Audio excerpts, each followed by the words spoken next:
Mae yna bethau y gallwch chi eu gwneud yn ystod y dydd i'ch helpu chi gysgu'n well yn y nos. Peidiwch â chael unrhyw ddiodydd a chaffîn ar ôl 4 pnawn. Bwytwch eich pryd olaf ychydig oriau cyn eich bod yn bwriadu mynd i gysgu. Ceisiwch wneud rhyw fath o ymarfer corff pob dydd. Nid oes angen i hyn fod yn ddwys iawn, gallu hyd yn oed mynd am dro 10 munud wneud gwahaniaeth. Ceisiwch osgoi gael nap yn ystod y dydd. Os ydych chi'n gweld hyn yn rhy anodd i'w wneud, yna cadwch unrhyw naps i lai na 30 munud o hyd.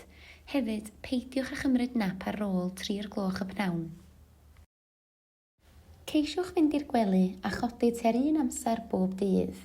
Yn amlwg, nid yw hyn yn bosibl os ydych chi wedi bod ar noson allan neu wedi cyfarfod â ffrindiau, ond gall cael trefn arferol gyda'r nos a'r bore helpu cloc eich corff i fynd i batrwm gwell. Treiliwch tua 20 munud o'r dydd yn meddwl am bopeth sydd ar eich meddwl. Efallai byddwch am feddwl am y pethau mae angen i chi gwneud, neu am unrhyw beth sy'n eich poeni. Mae rhai pobl yn hoffi ysgrifennu pethau i lawr, creu rhestrau o bethau i'w gwneud, neu cymryd amser i fyfyrio ar bopeth sy'n digwydd ar hyn o bryd. Mae eraill yn hoffi cael yr amser meddwl neillgedig hwn pan fyddant yn gwneud rhywbeth, fel mynd am dro, neu gwneud prydau bwyd. Ceisiwch ddod o hyd i beth bynnag sy'n gweithio ora i chi.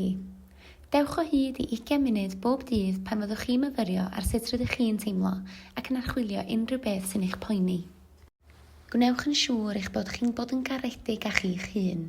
Ceisiwch siarad â chi'ch hun yn yr un ffordd ac y byddwch chi'n trin ffrind. Rydym yn aml yn trin eraill yn llawer mwy am y neddgar nag rydym ni'n trin ein hunan. Pan fyddwch chi'n meddwl am bopeth sydd ar eich meddwl, ceisiwch fod yn gefnogol ac yn galonogol. Os gwnewch hyn bob dydd, bydd eich meddwl yn llai tebygol o'ch peledu a phryderon pan fyddwch am gysgu. Gwiliwch y fideo nesaf yn y gyfres cwsg sy'n rhoi awgrymiadau ar beth i'w wneud os ydych chi'n cael trafferth codi yn y bore.